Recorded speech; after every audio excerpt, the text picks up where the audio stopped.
Oh my God. They just forgot to unlock the door, that's all. There are a lot of fast food restaurants in the world, but some of them only existed for a brief period of time. Here are 10 more chain restaurants that vanished across America. It's gone.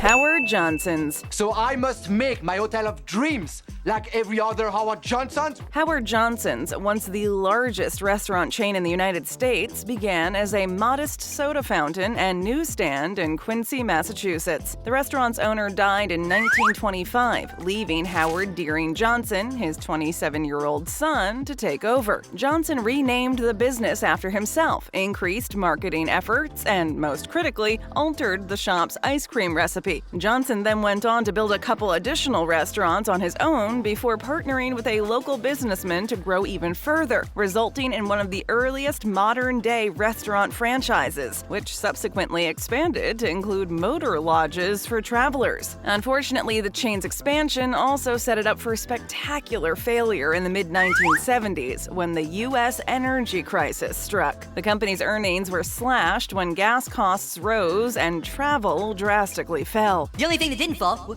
the price of gas. Howard Johnson's was unable to compete in the new landscape, while growing chains such as McDonald's continued to appeal to younger customers. Howard Johnson hotels still exist today, but their distinctive orange-topped restaurants and their butter-fat-rich ice creams are, unfortunately, a thing of the past. VIPs. Just waiting for my breakfast. Louis! VIPs was one of the earliest 24-hour restaurant franchises in the United States, similar to a modern-day Denny's or other late-night diners. Breakfast, lunch, and supper classics were served at the venues, which were generally located near a major freeway. VIPs had more than 50 locations at its height, making it one of the largest restaurant chains in the Northeast's history. I'm rich.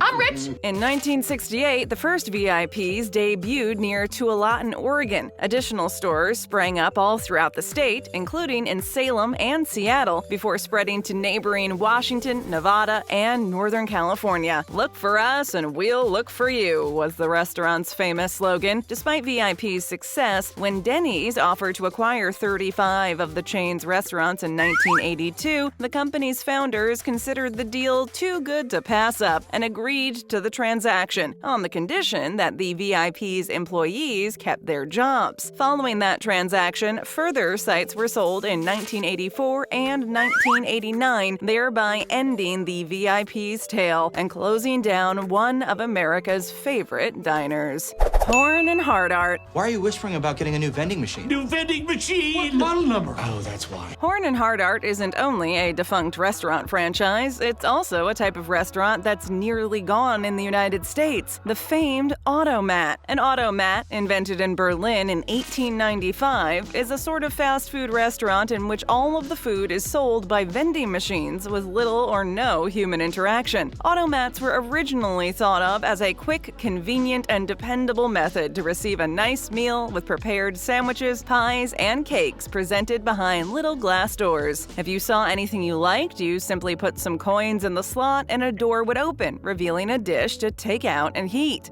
Easy peasy. Horn and Hardart reigned supreme among the Automat eateries. The business originated in Philadelphia in 1902 and grew to more than 180 sites during its golden years from 1920 to 1950, especially in New York and Philadelphia. Salisbury steak, huckleberry pie, and freshly made coffee were among the chain's most popular menu items. Unfortunately, during the 1960s and 1970s, fast food chains took a toll on the Automat industry, and many Horn and Hardart shops closed. The franchise lasted as long as it could until its final store in New York City closed in 1991. Horn and Hardart coffee is still available today, but only online, and you have to make it and serve it yourself. As we keep moving on, take a second to hit that like button, would ya? Thank you.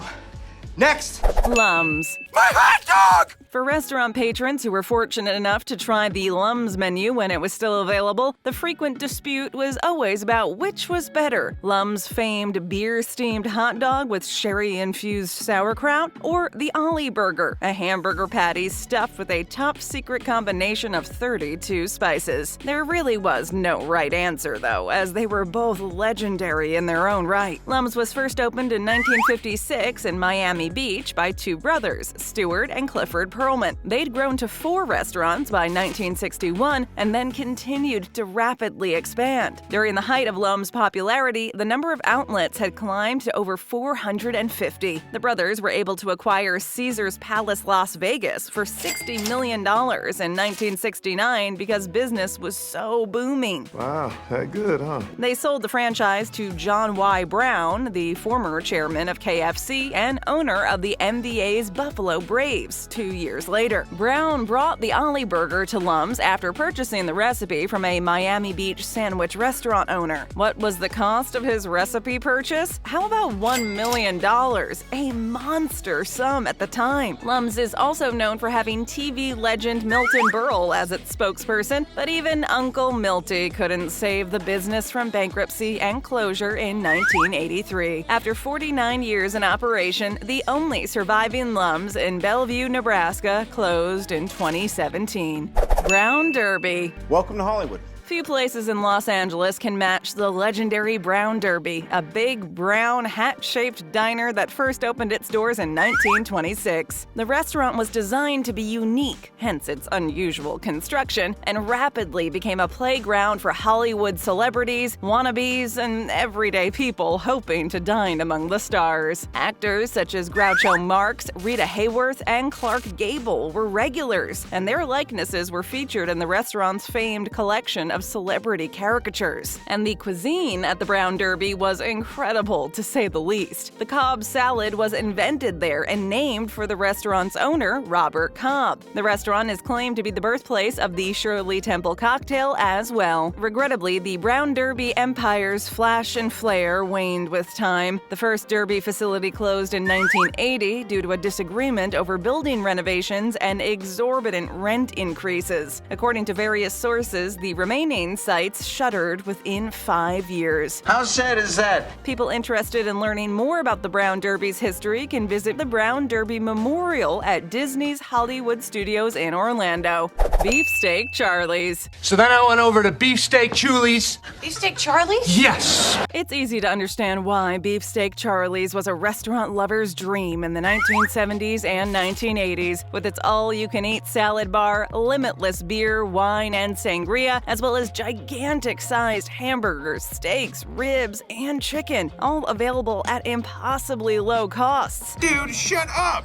That is awesome sauce! According to various sources, the first Beefsteak Charlie's was a prominent sports tavern that debuted in 1910 in New York City. By 1984, there were more than 50 Beefsteak Charlie's on the East Coast, all of which lived true to the brand's iconic slogan, "I'll feed you like there's no tomorrow." It was this slogan that really made Beefsteak Charlie's famous. The brand was sold to Bombay Palace Restaurants in 1987, but the company went bankrupt just 2 years later. By the early 2000s, all of the remaining Beefsteak Charlie's restaurants were closed, and food fanatics around the United States shed a collective tear.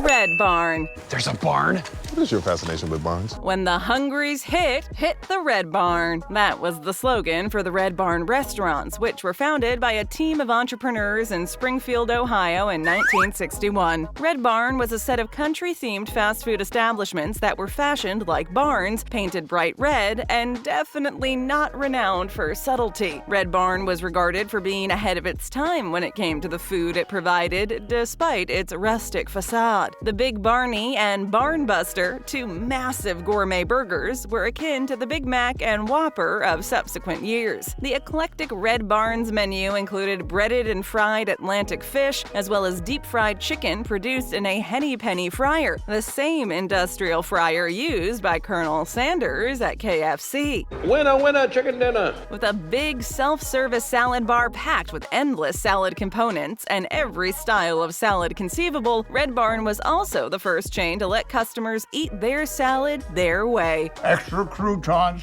and extra anchovies. According to a Red Barn historical site, there were between 300 and 400 Red Barn restaurants sprinkled across America during its zenith. However, as the country's preferences evolved, profitability stagnated, and the company was sold numerous times, notably in the late 1970s to the proprietors of the roadside travel center Motel 6. Despite new menus and an attempt to modernize, the business was never able to reclaim its former splendor, and all Red Barn operations ended in 1988. Chock full of nuts. Do you normally take coffee with your sugar?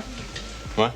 Because coffee isn't a nut, the moniker chock full of nuts for canned ground coffee is a little misleading. The firm, on the other hand, began as a nut store on Broadway in New York City in 1926. After the Great Depression made nuts an expensive indulgence, founder William Black turned what had grown into a collection of 18 nut stores into a coffee shop, lunch counter, and low-cost convenience store. The outlet sold a cup of freshly brewed coffee and a popular nutted cheese sandwich, which consisted of cream cheese and chopped nuts on raisin bread for just 5 cents. Chock full of nuts survived the Great Depression by providing low-cost food and coffee, which became so popular that Black began selling the coffee in grocery stores in the early 1950s. It was a big brand well into the 1980s. By the time Black died in 1983, the firm had a revenue of over $100 million, with 80% of it coming from grocery store coffee. The remainder came from one of Manhattan's and Brooklyn's 25 chock full of nuts coffee and sandwich eateries. However, by the end of the 1980s, all of these restaurants had closed down, but you can still find the distinct yellow tin of coffee in many grocery stores.